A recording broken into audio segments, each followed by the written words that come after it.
Good evening. चलिए, economics एक दिन क्लास में लोग की गैप हो गई थी, ठीक। और 1 मिनट रुकिएगा, थोड़ा समय दीजिएगा 1 मिनट के लिए।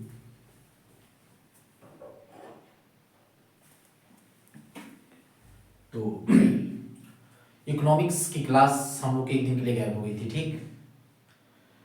तो उसके लिए सॉरी, क्योंकि कुछ प्रॉब्लम हो गई थी, निजी प्रॉब्लम था।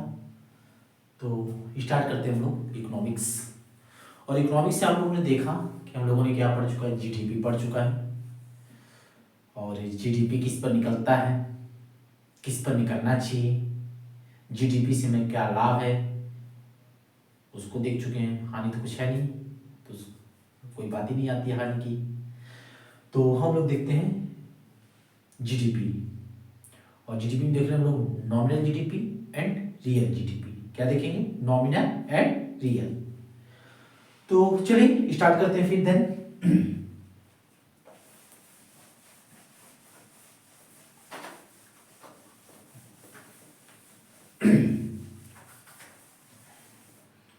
अब से जो कक्षाएं दी जाएंगी वो ऑनलाइन क्लासेस दी जाएंगी, ठीक। तो एक बार और once again good evening. Start करते हैं इकोनॉमिक्स की क्लास। क्लास नंबर हमारा 2 है, जो UPP, SSC GD, RO UPSI के लिए काफी इंपॉर्टेंट है, ठीक। लाते हैं। चलिए, इकोनॉमिक्स क्या है? इकोनॉमिक्स। इकोनॉमिक्स की क्लास में हम जीडीपी देख चुके हैं। आज हम लोग देखेंगे नॉमिनल जीडीपी क्या होता है एंड रियल जीडीपी क्या होता है। क्या होता है? Nominal nominal GDP and real GDP. क्या? रियल जीडीपी, ठीक। Nominal GDP and real GDP. तो नॉमिनल जीडीपी क्या होता है एंड रियल जीडीपी क्या होता है, समझते हैं। काफी ध्यान से देखिएगा आप लोग, आएगा आपको, ठीक। पहले हम लोग देखेंगे नॉमिनल जीडीपी, ठीक। चलिए, एक चार्ट बना देंगे, आप लोग भी बनाइएगा, ठीक।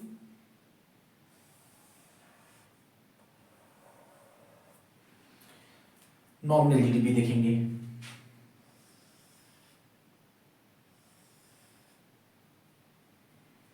मान लीजिए पेंसिल का हम लोग उत्पादन करेंगे। क्या? पेंसिल का, ठीक। वर्ष, प्राइस, प्रोडक्शन। क्या? प्रोडक्शन, ठीक। देन यहां पे कैलकुलेट करेंगे उसको, टोटल। टोटल क्या? टोटल। चलिए, ये हम लेते हैं 2011, 2012, 2013, 2014। हमारे प्राइस 2011 में 5 रुपये था, इसमें 6 रुपये था, इसमें 7 रुपये था, इसमें 8 रुपये था, ठीक। प्रोडक्शन हमने 3 किया, 4 किया, 5 किया, सॉरी, यहाँ पर हमने प्रोडक्शन किया 8, 6, 7,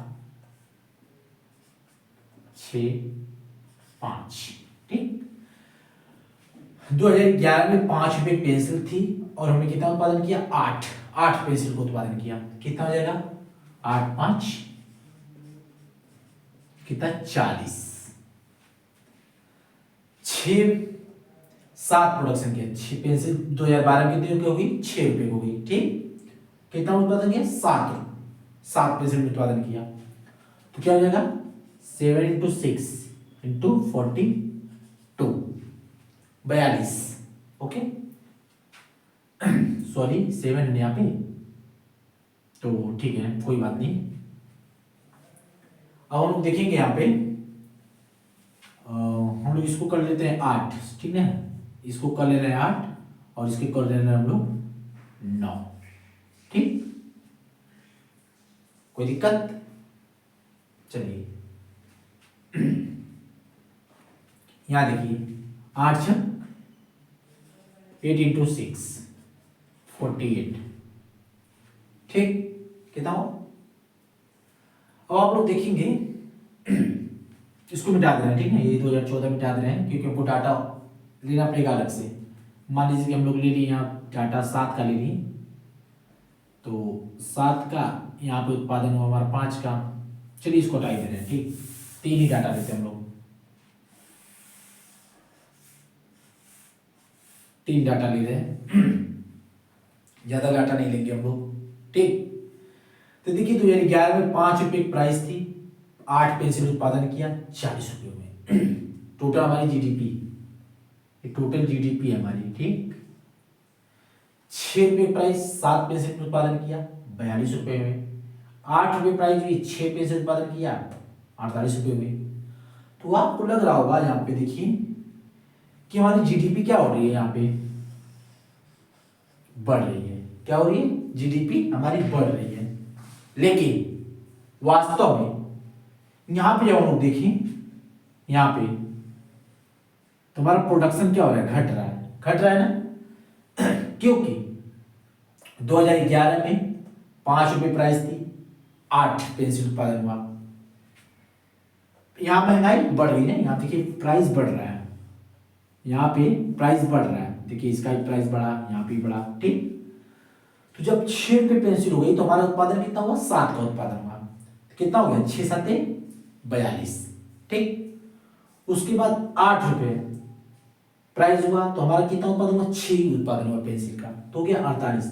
तो देखिए कि हमारा प्रोडक्शन घट रहा है और जीडीपी हमारी बढ़ रही है, तो उसे कहते हैं नाम मात्र की जीडीपी का बढ़ना। कारण कि यहां हमारा प्रोडक्शन तो घट रहा है ना, जब हमारा इसके साथ प्रोडक्शन अगर बढ़ता तब हम कहते कि हाँ हमारी रियल जीडीपी है, ठीक। ये हमारा नॉमिनल जीडीपी हो गया, नाम मात्र की बढ़ रही है। लेकिन अब रियल जीडीपी हम लोग देखते हैं देखिए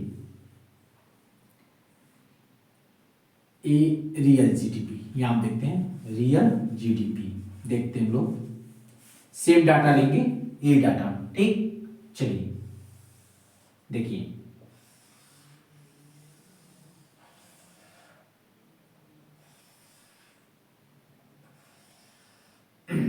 वर्ष हो गया हमारा, प्राइस हुआ, प्रोडक्शन हुआ और टोटल जीडीपी, क्या हुआ? टोटल जीडीपी, ठीक। कोई दिक्कत? देखिए 2011, 2012, 2013 प्राइस 5 रुपये, प्राइस 6 रुपये, प्राइस 8 रुपये, ठीक। प्रोडक्शन 8 का, 7 का, 6 का। अब हम लोग क्या देखते हैं, रियल जीडीपी हमको ये बेस ईयर मानते हैं, और आप लोग को मालूम होगा जो अभी हमारी जीडीपी काउंट होती है वो किस बेस ईयर पर काउंट होती है? वर्तमान में हमारी जीडीपी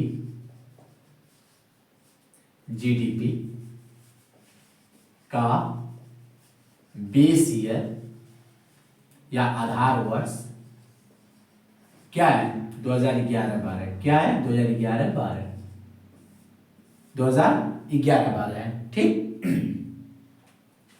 वर्तमान में हमारी जीडीपी का जो बेस ईयर 2011-12 है, ठीक। बेस ईयर हमेशा चेंज होता है 5 6 7 साल में, लेकिन फिलहाल में चेंज नहीं हुआ है, और उसका क्या कारण है वो हमको नहीं जानना है, ठीक। अब देखते हैं, यहाँ पे बेस ईयर मान लेते हैं 2011 को, क्या मान लेते हैं? 2011 को, ठीक। 5 तो 8 5 40, फिर 5 को ही लेंगे, बेस ईयर ही लेंगे, ये हमारा क्या है? बेस ईयर, हमारा क्या है? बेस ईयर है 5, 2011 वाला हमारा बेस ईयर है, ठीक है। ये हमारा क्या है? बेस ईयर है, बेस यहाँ पे लिखते हैं, यहाँ पे लिखते हैं base year. Base year price क्या? 5, उत्पादन हुआ 8 का। अब देखते हैं 7 इंटू 5 कितना हुआ? 35 का। फिर देखिए 5 × 6 कितना हुआ 30 का। अब देखिए हमारी क्या यहाँ पे हो रही है, जीडीपी हमारी क्या हो रही है, घट रही है। क्या हो रही है, घट रही है। और ये हमारा रियल जीडीपी है। तो हम जब जीडीपी निकालते हैं वो किस पे निकालते हैं, रियल बेस ईयर एक मानेंगे और रियल जीडीपी को हम देखते हैं, ना कि नॉमिनल जीडीपी को। नॉमिनल जीडीपी देखेंगे तो हमें नहीं पता चलेगा कि हमारा प्रोडक्शन घट रहा है कि बढ़ रहा है। लेकिन जब हम रियल जीडीपी देखेंगे तो उसमें हम लोग देखेंगे कि हमारा जीडीपी घट रहा है और प्रोडक्शन भी हमारा घट रहा है। ठीक, यहां तो कोई दिक्कत आपको नोट कर लीजिए, कोई दिक्कत नहीं होना चाहिए। अगर कोई दिक्कत हो रहा है तो वीडियो को दोबारा देखिएगा, जहां समझ में नहीं आएगा प्लीज हमें कमेंट करिएगा, हम आपको जरूर जवाब देंगे। ठीक, नोट कर लीजिए nominal GDP and real GDP. चलिए अब हम लोग देखेंगे क्या, टैक्स। टैक्स क्या होता है उसको देखते हैं। ठीक, मिटा दें, नोट हो गया आप लोग का। देख लीजिएगा वर्तमान में हमारी जीडीपी का बेस ईयर क्या है, 2011-12 है। 6-7 साल पे बेस ईयर चेंज होता रहता है, लेकिन अभी फिलहाल में चेंज नहीं हुआ है। उसका क्या कारण है, ये तो इकोनॉमिक्स के हमारे जो सर्वे करते हैं, मतलब मंत्री हमारी जो निर्मला सीतारमण है वो बताएंगी। तो हम लोग स्टार्ट करते हैं टैक्स। टैक्स क्या होता है, जीडीपी हमारा यहीं पे खत्म हो जाता है। ओके, चलिए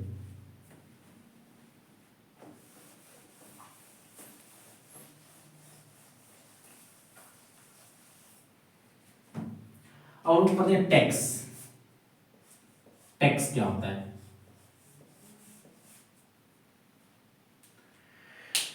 जब हम टैक्स होता क्या है, जब हम किसी वस्तु या सेवाओं पर जो टैक्स देते हैं, मान लीजिए कि हम लोग 5 लाख रुपए से भारत में 5 लाख से ऊपर वाले जो होते हैं वो टैक्स देते हैं। ठीक, तो हम हमारे टैक्स होता है डायरेक्ट और इनडायरेक्ट, दोनों टैक्स होता है, डायरेक्ट और इनडायरेक्ट टैक्स होता है। ठीक, तो इससे हमें कोई फायदा तो नहीं होता है, लेकिन हाँ हमारे टैक्स से हमारा क्या होता है, हमारे देश की जीडीपी में काउंट होता है। हाँ, तो स्टार्ट करते हैं हम लोग, टैक्स के स्लैब कितने होते हैं। ठीक, मान लीजिए कोई वस्तु खरीदते हैं, उस पर कोई टैक्स दे रहे हैं, और एक टैक्स होता है भूमि पर टैक्स दिया जाता है, मकानों पर टैक्स दिया जाता है।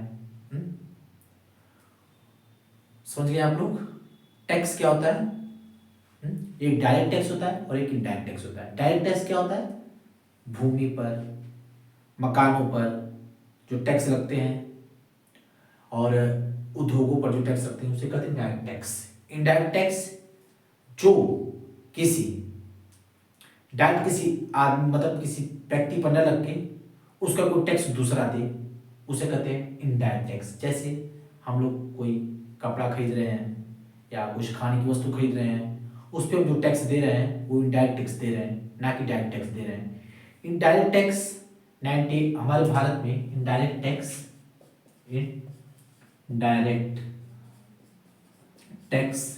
98% लोग देते हैं। क्या, 98%। डायरेक्ट टैक्स मात्र 2% लोग देते हैं।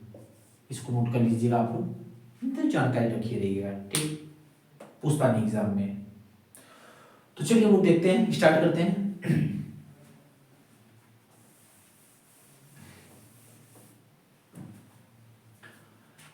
देखिए स्लैब होती है इसके प्रोग्रेसिव,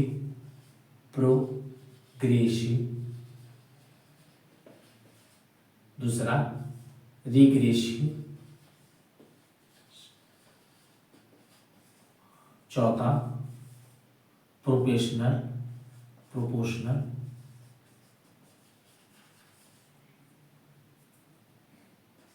टैक्स,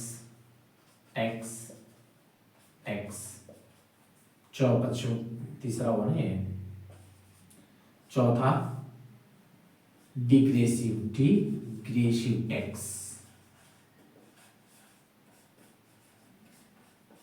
ठीक, डिग्रेसिव टैक्स। प्रोग्रेसिव टैक्स क्या होता है, प्रोग्रेसिव टैक्स वे टैक्स होते हैं जैसे जैसे हमारी आय बढ़ती जाएगी, जैसे हमारे पास 5 रुपये हुए तो 5 रुपये लगेगा, 10 रुपये हुए तो 10 रुपये लगेगा, 20 रुपये हुए तो 20 रुपये लगेगा, 40 रुपये 40 पे, 50 पे 50, 100 पे 100, तो 100 रुपये पे टैक्स। जैसे जैसे हमारा इनकम बढ़ेगा वैसे वैसे टैक्स का रूप बढ़ेगा, मतलब बदलेगा। ठीक, मान लीजिए 5 रुपये पे हमारे 1% टैक्स लगा, 10 रुपये पे 2% लग जाएगा, 20 रुपये पे 3% लग जाएगा। यह टैक्स हमारे भारत में नहीं है। आपसे क्वेश्चन पूछेगा कौन सा टैक्स अमीरों को प्रभावित करता है, कौन सा टैक्स अमीरों को प्रभावित करता है, आप बोलेंगे प्रोग्रेसिव टैक्स। कौन सा? Progressive tax.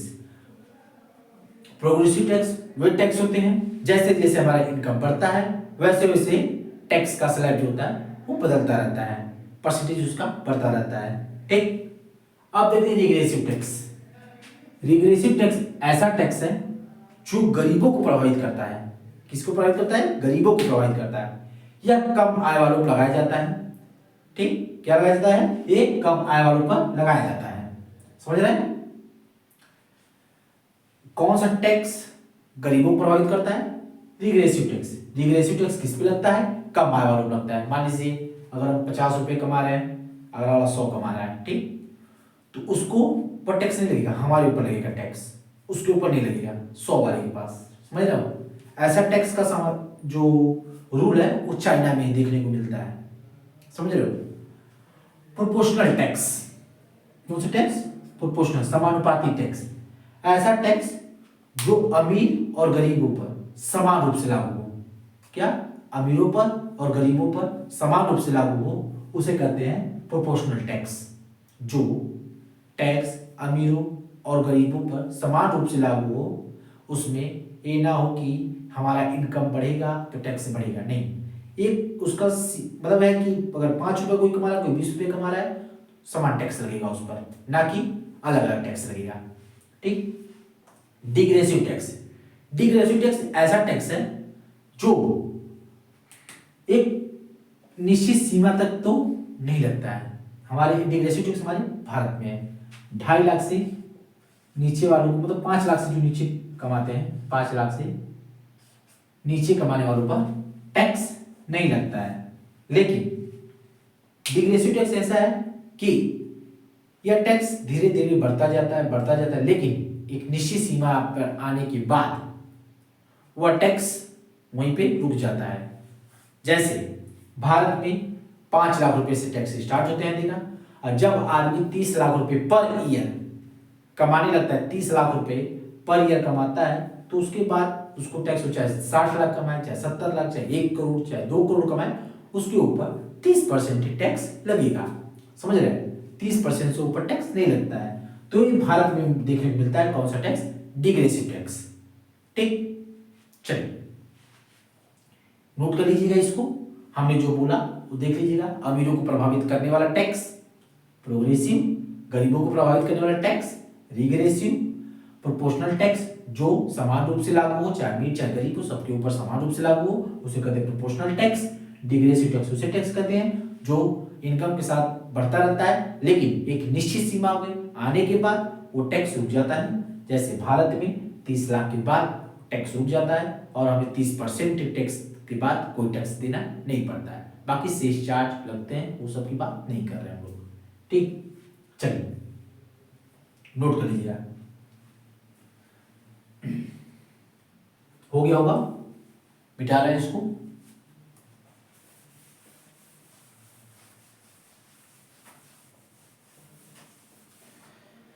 देखिए ब्लैक मनी क्या होता है?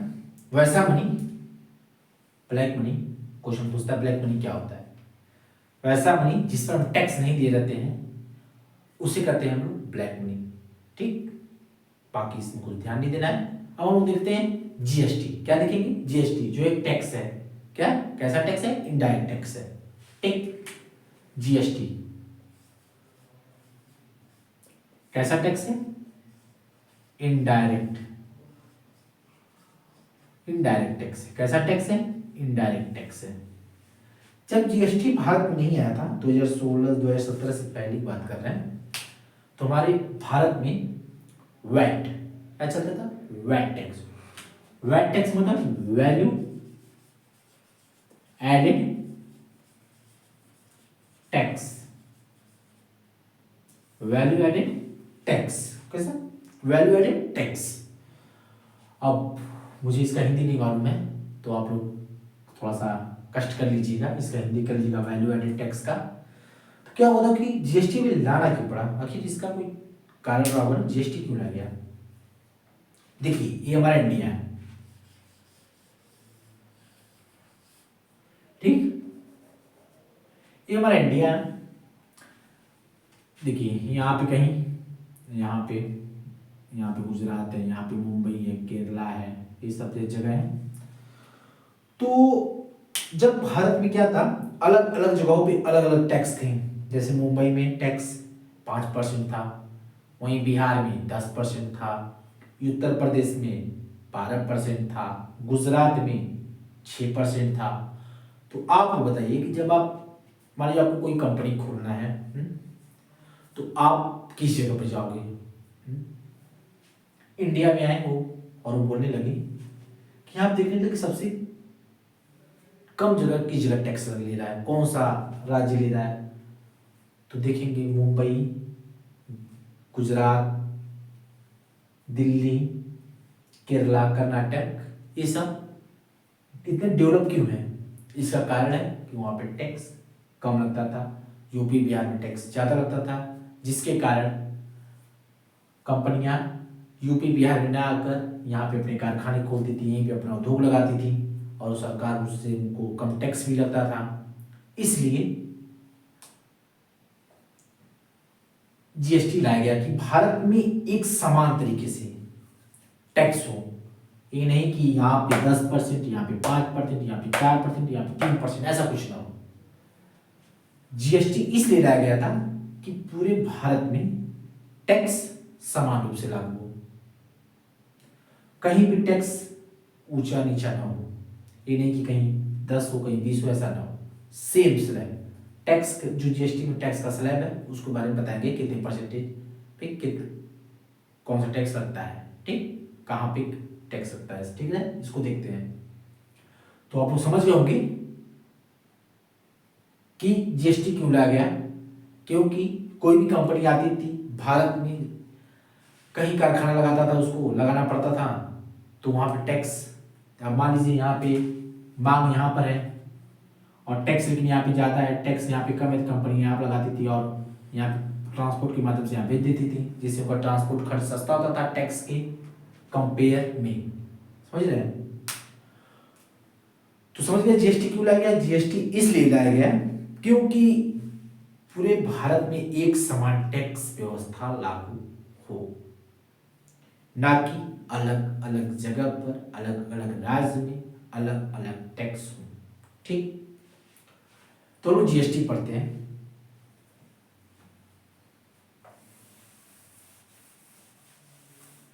जीएसटी आप लोग सबको मालूम होगा 1 जुलाई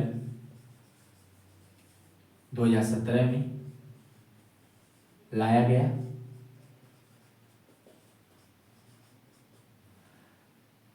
इसका 122वां बिल तथा 101वां संशोधन था।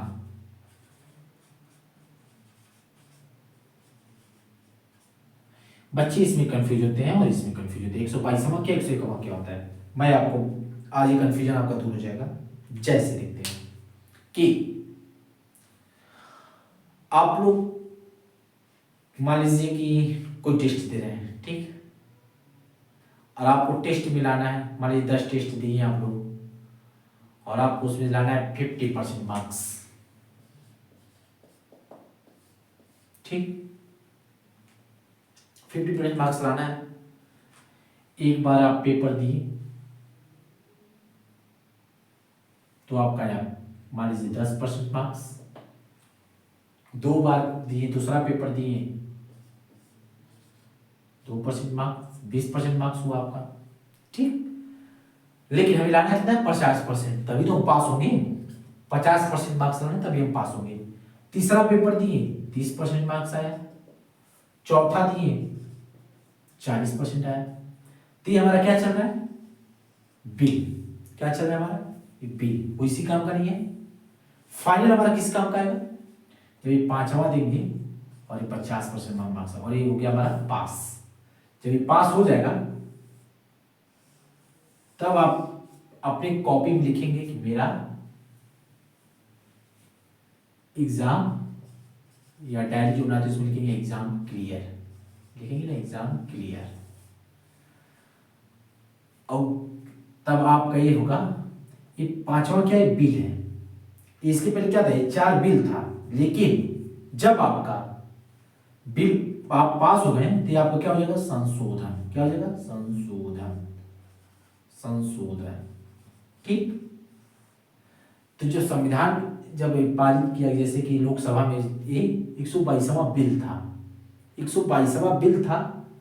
और जब संविधान हमारा पारित, जब संविधान मतलब ये जब लोकसभा से पारित हो गया तो 101वां संशोधन किया गया संविधान में। क्या किया गया, 101वां संशोधन किया गया। तब वहां पे जीएसटी को ऐड किया गया। ठीक। जीएसटी किस आर्टिकल में है, इसको देख लेते हैं। आर्टिकल 279 में है। किसमें है, 279 में है, 279 के ए में है। ठीक, कोई दिक्कत नहीं आता। किस समिति की सिफारिश पर लाया गया था, किस समिति की सिफारिश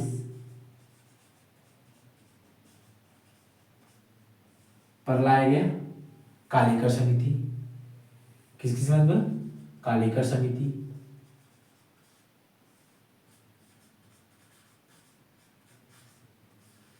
ठीक, समझा। चलिए सबसे पहले ये इसको मिटाता हूं।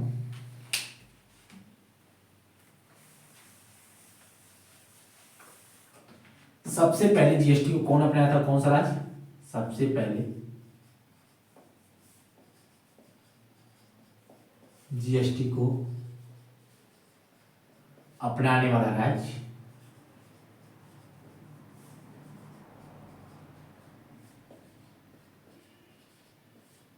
असम था। क्या था, असम था। ठीक, नोट कर लीजिए इसको।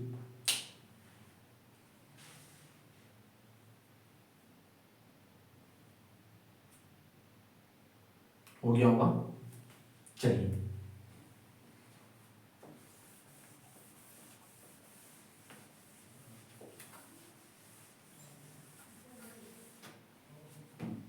जीएसटी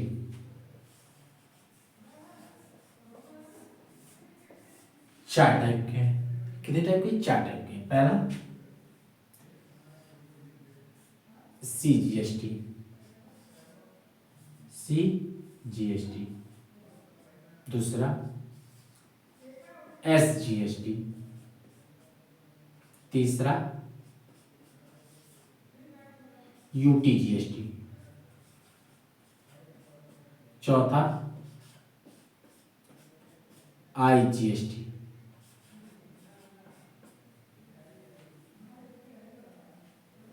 देख लीजिएगा, आप लोग उसको देखिए, 1 मिनट रुकिएगा।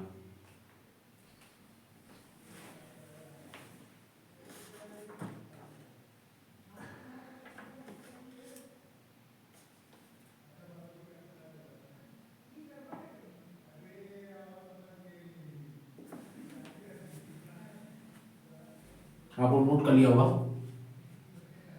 चलिए अब हम बारी बारी से देखते हैं कि सीजीएसटी क्या होता है, एसजीएसटी क्या होता है, यूटीजीएसटी क्या होता है, आईजीएसटी क्या होता है। ठीक, मान लीजिए जब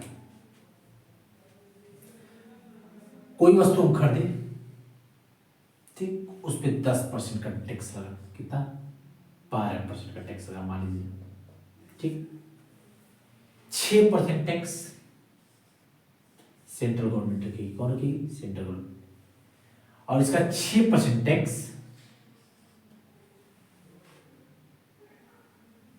SGST में जाएगा, यूटी में जाएगा, ये देखेंगे कि कैसे जाएगा। ठीक, मान लीजिए कि कोई वस्तु, जब कोई वस्तु किसी स्टेट में बिक रही है, ठीक, तो उसका 6% जीएसटी किसके पास जाएगा? 12% उस पर टैक्स है, 6% टैक्स सेंट्रल पे जाएगा, 6% टैक्स एस पे स्टेट जीएसटी पे आएगा। ठीक, 6% ये लेगा। जब मान लीजिए यूपी में कोई वस्तु बिका, मान लीजिए कि कोई 100 रुपये का सामान बिका, उस पर 12% टैक्स था, तो 12% जो टैक्स था तो उसका 6% टैक्स कौन देगा? सीजीएसटी। ये तो चाहे ये सीजीएसटी है, चाहे आई में, चाहे यूटी में, चाहे एस में, उसका आधा ही लेके जाएगा, ही लेके जाएगा। ठीक, जिस राज्य में बनेगा उसी राज्य में अगर बिकेगा तो यस जीएसटी, क्या एसजीएसटी वहां पे लागू होगा। ठीक, अब देखते हैं यूटी जीएसटी क्या होता है। यूटी मतलब यूनियन टेरिटरी, मतलब आप यूनियन टेरिटरी को आप हिंदी में क्या बोल सकते हैं, मुझे हिंदी नहीं मालूम उसका यूनियन टेरिटरी का, लेकिन आप लोग समझिएगा, मतलब जैसे जम्मू कश्मीर पांडिचेरी है, हाँ, तो केंद्र शासित प्रदेश। ठीक, केंद्र शासित प्रदेश। यदि कोई वस्तु यूटी में ही बना हो और यूटी में ही बिका हो तो उसमें कौन सा टैक्स लगेगा? UT GST. कौन सा लगेगा? UT GST. जैसे कश्मीर में, मान लीजिए पांडिचेरी में, दिल्ली में कोई वस्तु बनी और वहीं बिक रही है तो वहां पे कौन सा टैक्स लगेगा? UT GST. कौन सा? UT GST. केंद्र शासित प्रदेश में कौन सा टैक्स लगता है? UT GST. ठीक, अब आते हैं आईजीएसटी में।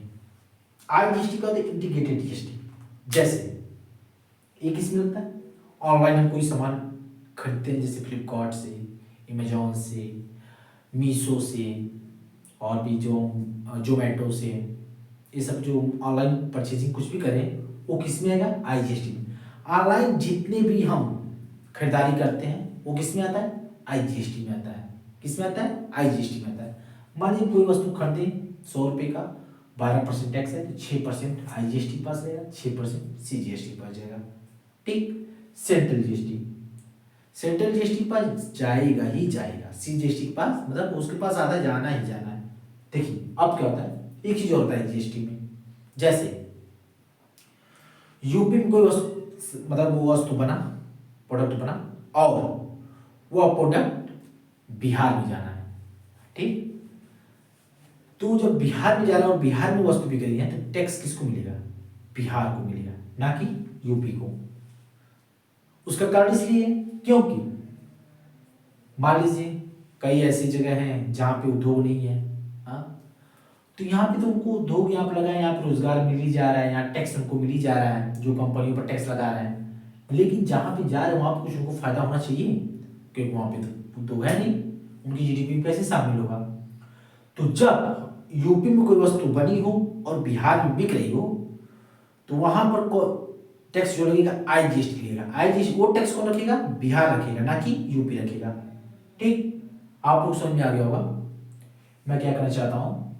अगर नहीं समझ में आया तो प्लीज कमेंट करिएगा, हम दोबारा समझाने की कोशिश करेंगे। ठीक है, तो चलिए अभी जो टाइम खत्म हो गया हम लोग का, और बाकी क्लास हम लोग कल देखते हैं। Thank you so much, good night, take care.